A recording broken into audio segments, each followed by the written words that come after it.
हाय, मैं हूँ अमृता। मूवी की शुरुआत कॉनर नाम के एक लड़के से होती है जो अपने घर में आराम से सो रहा था, लेकिन तभी उसे रियलाइज होता है कि उसके घर के सामने एक बहुत ही बड़ा पेड़ है और पेड़ के उस पार एक चर्च था। अचानक से काफी हवाएं चलने लगती है और देखते ही देखते वो चर्च जमीन में धंसने लगता है और नीचे गिरते हुए वो शायद अपनी माँ को बचाने की कोशिश कर रहा था, लेकिन वो उसे बचा नहीं पाता और इसी डरावने सदमे से वो अचानक से उठता है। उसे विश्वास ही नहीं हो रहा था कि ये उसका सपना था, क्योंकि किसी हकीकत से कम नहीं था। सुबह हो गई थी और यहाँ पे हम देखते हैं कॉनर अपनी बीमार माँ के साथ रहता था। उसकी माँ की हालत काफी खराब होने के कारण कॉनर को ही घर का सारा काम करना पड़ता था, जिसके बाद वो अपने स्कूल चला जाता है।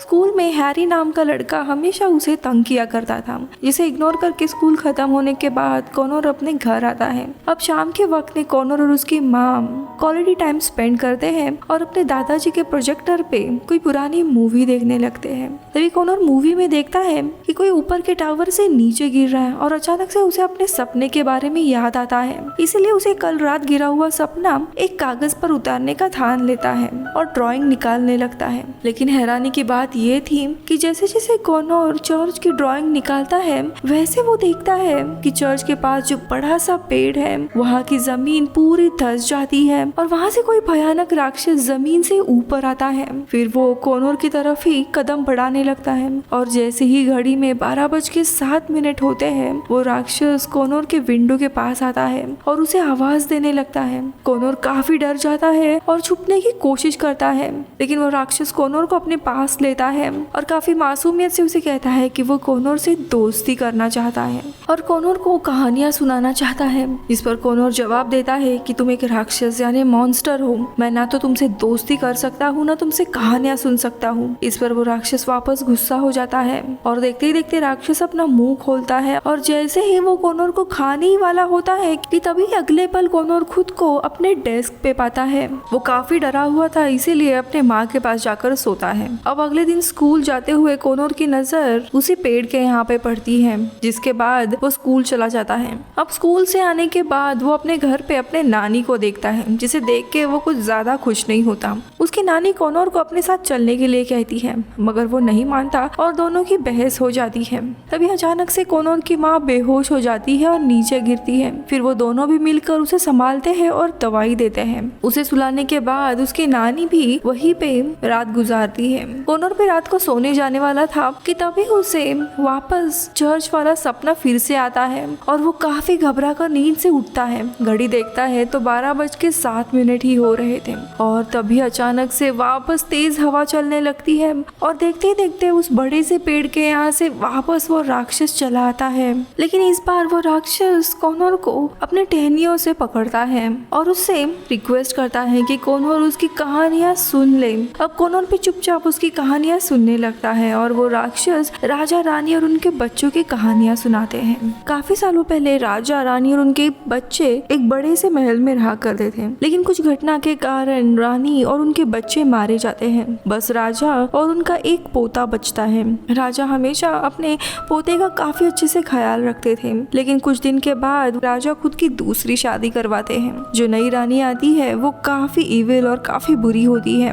वो राजा को मारने की कोशिश भी करती है, लेकिन नाकाम होती है। लेकिन कुछ समय के बाद राजा खुद बुजुर्ग होके मारे जाते हैं, जिसके बाद राजा का पोता राजकुमार बन जाता है।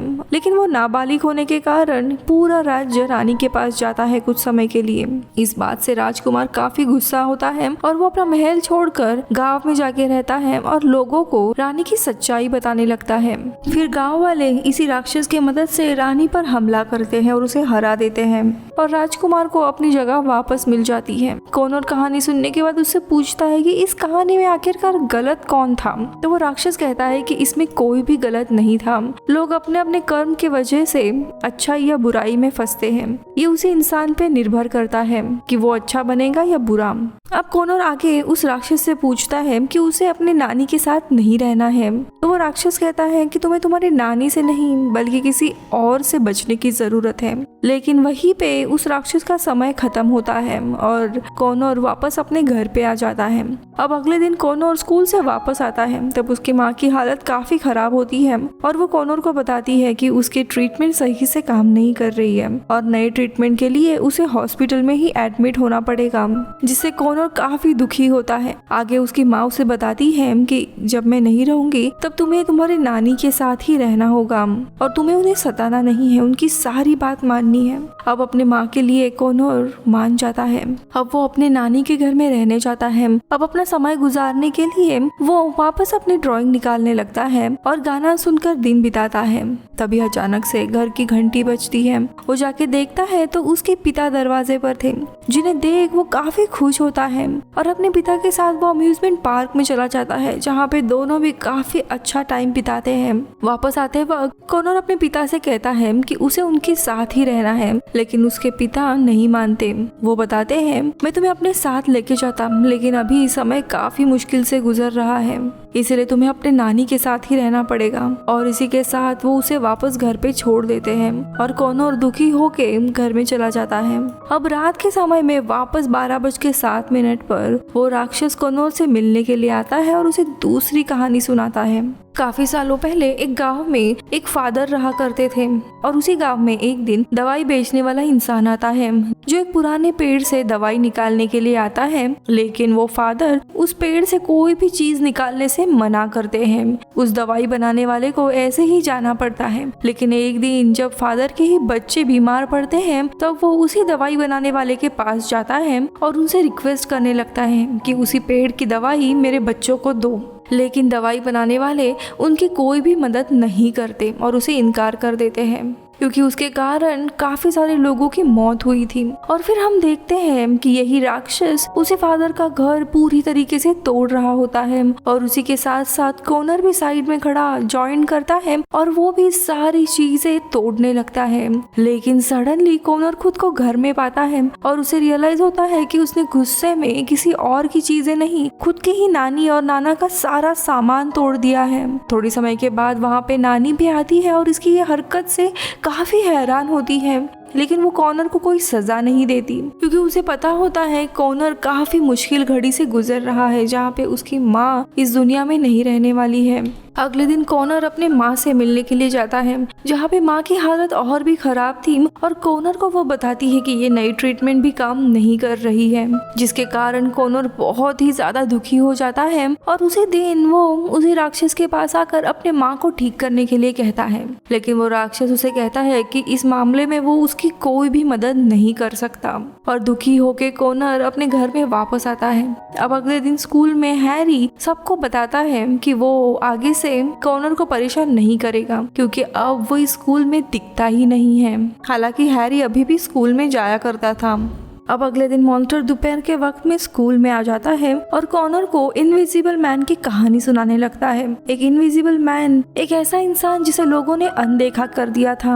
ये सुनने के बाद उसे हैरी की बात याद आती है और इसीलिए गुस्से में वो राक्षस की मदद से हैरी के ऊपर अटैक करता है। हैरी को काफी चोट लगती है, जिसके कारण उसे हॉस्पिटलाइज करना पड़ता है। कॉनर को प्रिंसिपल के पास लेके जाया जाता है, लेकिन उसके घर के हालात के कारण उसे सजा नहीं मिलती। लेकिन इस घटना के बाद स्कूल के सारे स्टूडेंट्स कॉनर को जानने लगते हैं। उसकी नानी भी उसे कुछ डांटती नहीं है और स्कूल के बाद उसे अपने माँ से मिलने के लिए लेके जाती है, जहाँ पे माँ की हालत बहुत ही ज्यादा खराब हो गई थी। कोई भी ट्रीटमेंट उनके ऊपर काम नहीं कर रही थी। ये देख के कॉनर काफी उदास हो जाता है, वो रोने लगता है और वो भागते हुए उसी पेड़ के पास जाता है, यानी उसी राक्षस के पास, और उसे बुलाते हुए वो उसे कहता है कि प्लीज मेरी माँ की मदद करो, मुझे पता है तुम ये सब कुछ कर सकते हो। तभी राक्षस कहता है कि मैं तुम्हें ठीक करने आया था, तुम्हारी माँ को मैं ठीक नहीं कर सकता। ये सुन के कॉनर को काफी गुस्सा आता है। तभी राक्षस कहता है कि ये सब कुछ तुम्हारे लिए जरूरी है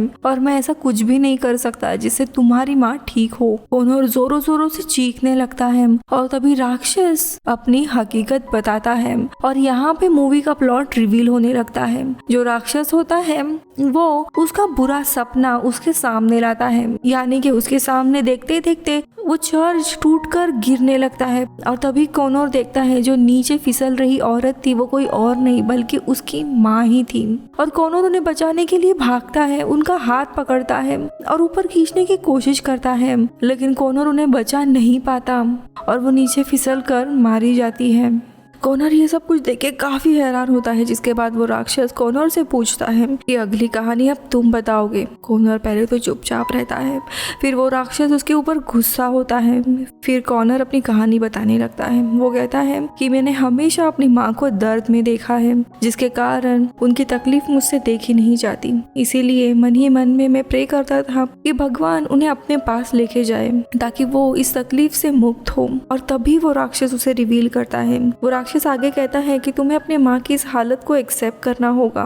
रोते हुए कॉनर कहता है कि नहीं, हर एक सपने में मैं अपनी माँ को बचाने की काफी कोशिश करता हूँ ताकि उनकी बीमारी भी ठीक हो सके। इस बात पे वो राक्षस कहता है कि ये तुम्हारा पूरा सच नहीं है। तुम अपने माँ को बचाने की तो कोशिश कर रहे हो, लेकिन कहीं ना कहीं तुम्हारी माँ की इस हालत को देख के तुम भी थक गए हो। तुम उनका ख्याल रखते रखते थक गए हो, इसीलिए तुम गुस्सा होते हो अपने माँ के ऊपर और चाहते हो कि इनका ये दर्द खत्म हो जाए और वो भगवान के पास चली जाए। तुम अपने माँ का अकेला ख्याल नहीं रख सकते। और रोते हुए कॉनर भी इस बात से अग्री करता है और कहता है हाँ, मैंने इसे काफी बार सोचा था, लेकिन मैं कभी भी ऐसा नहीं करना चाहता था। तो वो राक्षस उसे कहता है तुम्हें तुम्हारी इस माँ की हालत को एक्सेप्ट करना होगा और उन्हें तुम्हें जाने देना है। तुम बार बार उन्हें रोक रहे हो, इसीलिए तुम्हारी हालत ऐसी है। और इन सब के बाद हमें इन तीनों कहानी का मतलब समझ आता है। पहले कहानी में कि राजकुमार बुरा होकर भी एक अच्छा राजा बनता है। दूसरे कहानी में वो दवाई वाला लालची होकर भी उस फादर से अच्छा होता है।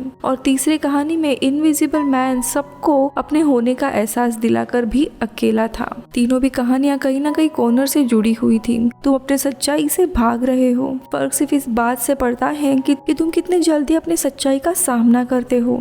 इन सारी बातों से कॉनर भी काफी ज्यादा परेशान होता है और रात में वो वहीं पे सो जाता है। रात के समय में नानी उसे ढूंढते हुए उसी पेड़ के पास आती है जहाँ पे वो कॉनर को पेड़ के पास सोया हुआ देखती है। उसे लेकर वो हॉस्पिटल जाती है। इसके बाद कॉनर और नानी दोनों भी काफी अच्छे से बॉन्ड करते हैं। कॉनर अपनी माँ को आखिरी बार मिलता है और उन्हें गुड बाय करता है, जिसके बाद उसकी माँ इस दुनिया से चली जाती है। अब कुछ दिनों के बाद सारी चीजें नॉर्मल होने लगती है। फिर उसकी नानी कॉनर को उसके ही माँ का पुराना रूम दिखाती है जो अभी रिनोवेट किया गया था कॉनर के लिए, जहाँ पे उसे अपनी माँ की पुरानी आर्ट बुक मिलती है जिसमें ये तीनों भी कहानियों की ड्राइंग निकाली गई थी। उसमें वही मॉन्स्टर भी था और उसी ड्राइंग में उसकी माँ जब वो छोटी बच्ची थी उनकी ड्राइंग थी जो उसी मॉन्स्टर के शोल्डर पे बैठी हुई थी। यानी कि दोस्तों ये सारी जो मूवी हमने देखी जहाँ पे ये राक्षस था, वो कहानी, ये सारी कॉनर का एक इमेजिनेशन का पार्ट था। उसका दिमाग था जो उसे अपनी माँ के डेथ के बारे में बताने की कोशिश कर रहा था।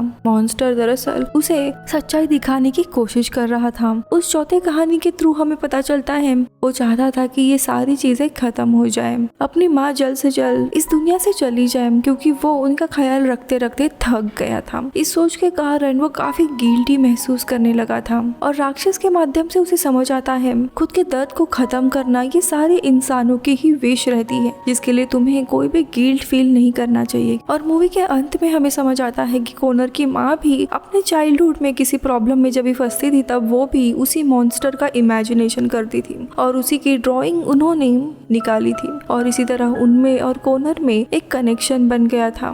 मैं मिलूंगी आपसे अगले वीडियो में। Bye bye.